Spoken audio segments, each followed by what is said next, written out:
Hey YouTube, welcome to the channel. My name is Rich. Name of the channel is Rich the Return Rider. For all you folks that's here for the first time, thanks for tuning in. For all of you folks that are return viewers, I appreciate you coming back. For all that subscribe to the channel, appreciate the support. For you folks that haven't yet subscribed, guys, it takes nothing off you to hit that subscribe button. So today, guys, we are bringing you a video, not out for throttle therapy today, but we're going to be bringing you a video from outside the garage here. I've had a lot of questions not only about the Worldmotop drop guards, which I've done plenty of videos on, but more specifically, guys, the foot pegs, the highway pegs that I have on the motorcycle. Now, I was always hesitant to do a video about that because I am not a big fan of those highway pegs for many different reasons. But I gotta admit, after I have done some modifications to them, they've done the trick. So I'm going to talk a little bit about those. Again, not something that I am sponsored by or nothing that I highly support. But since I've been getting questions about them, I'm going to talk a little bit about them and the purposes that they serve for me and why I chose them. Now, when I first got the bike, guys, you know, I was always concerned about having drop guards on the bike. So when I looked up the Worldmotop drop guards, on the bottom of the page had some pegs, some highway pegs that was there. At the time they were, I think I've had these on for approximately 2 years or so now. So at the time they were approximately $40 or so forth. I think now I've seen them for $59 and $60. But they're not, like I said, it's not something that I thought the highest of because of all the modifications that I had to do to get the bars to fit. Now the last commenter that asked about these pegs, and most of all asked about the crash bars, which, like I said, I have done videos on, so I did respond to him on that. This guy was actually 6'4". Now, I've always heard folks say that tall folks cannot ride the Honda Goldwing. This guy seemed to be pretty satisfied with the foot position on the Goldwing. So anyway, so let's talk a little bit about they're from a company called Snowden, and they're actual universal highway peg. So let's talk about them, and I'm going to tell you some of the complications I had in getting these pegs to fit. All right, guys. So the foot pegs that you're looking at here is from a company called King Snowden, I think it says. And these are actually some universal foot pegs. They fit on the Road King, Street Glide, Honda, Kawasaki, Suzuki, Yamaha. And they're actually 32 to 34 millimeter connection bars here. What I'm going to say, folks, is as you're looking at these things right here, I'm turning the pegs up when I'm riding. I actually just use my feet to push them down. But the bars that you're looking at here for the Worldmotop drop guards is actually a 1-inch bar. And it looks like these things are more compatible with a thicker crash bar.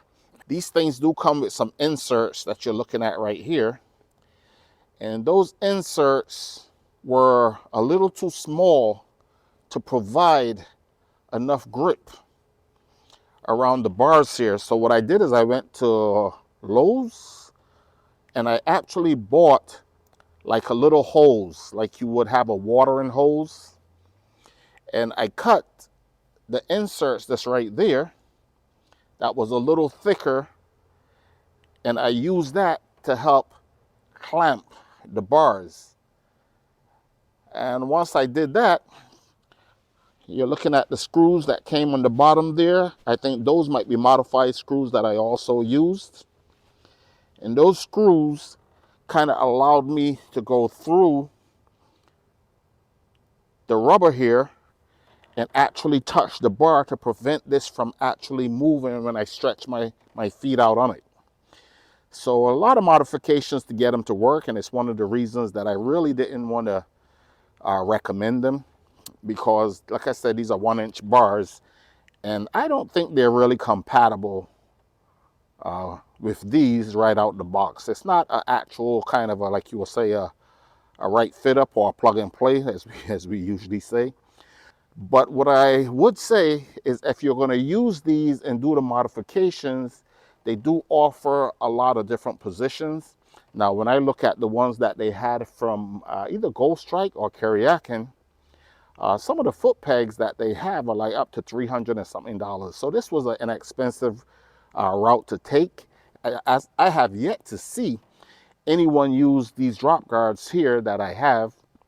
And now that Traction Dynamics have their version of some protections for the bag, I'm sure the odds of seeing these here are probably not as high as they would have been before. I've had quite a bit of questions on the videos that I've done. I talk about the mounting points.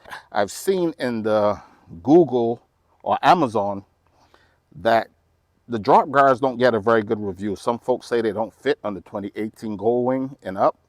I'm going to beg to differ. I have been able to get them to fit with no problem. People do complain about the way they fit, and they're not the cleanest fit, I'm going to say.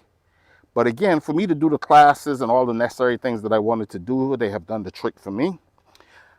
I've done a video where I actually dropped the bike, and the bike dropped and slid, and the guards have done their jobs, guys. So I know they don't come highly recommended. They're probably like $150 something, so they're relatively cheap. But again, I can only go with what worked for me, and if I get questions about them, I will answer those questions. I try to answer every question in the comment section. The other thing that I want to talk about while we're doing this video here is, as you can see my feet in different positions on the bike, I can stretch my feet out here. I can put my feet on top of the bar right here. I got so many different places that I can rest my feet when I'm starting to get tired, which is one of the reasons that I do like the Worldmotop drop guards. And making these highway pegs work for me, I thought was a pretty cool thing. I know a lot of folks might not like the way it looked, but hey, to each his own. Like I said, I'm just doing a video to answer a couple of questions that I got. The other thing that I'm going to say is, when you're moving your feet from the highway pegs or from the bar to the brakes, there's a limited amount of space that's here. The boots that I wear, as you can see how close it fits here, I use these boots. I practice moving my feet from the pegs to the brakes. So it's not a problem for me. I'm pretty used to it now. I believe in everything that we want to come natural to us. We got to practice it. So the other boots that I usually wear when I'm riding the boulevard is a little thicker. Now I do wear a size 10. So for you folks that's wearing 12s and 14s, I don't know if that's something that you might want to do. But if you look at the space in here of these boots, you're going to see that these boots offer me less space to actually manipulate the brake. Now, I don't really think that it's a danger for me in being able to manipulate the brakes, because in an emergency situation, the first brake that I'm reaching for is the front brake. That is, 80% or so of our stopping power. And while I'm doing that, I'll just slide my foot back and modulate the rear brake. I'm also going to say, when I'm riding in the city limits, guys, it's, using these highway pegs is not something that I'll do often. But when I'm on the highway and I'm relaxing, man, and I'm out there for maybe a couple hours or so, or if I'm out cruising and I'm not in a lot of traffic, I use them.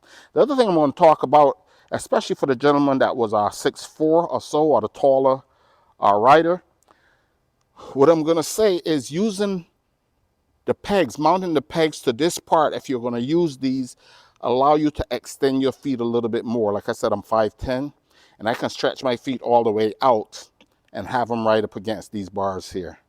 So guys, that's basically it. I'm going to show a little bit of videos of me sitting on the bike, maneuvering my feet from position to position, and just give you an idea of what it's like. All right, folks. And I'm going to end the video there with me out riding and some images of me on the bike using the highway pegs. And that's pretty much it, man. But yeah, lots of questions about this, and this is the quickest way I can answer that. Like I said, it's not something that I highly recommend because of all the modifications I had to do to get them to work.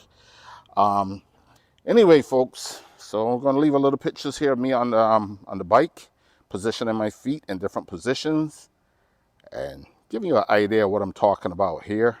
You guys know what I'm going to say, man. I don't care what you ride. Add some protection to the motorcycle.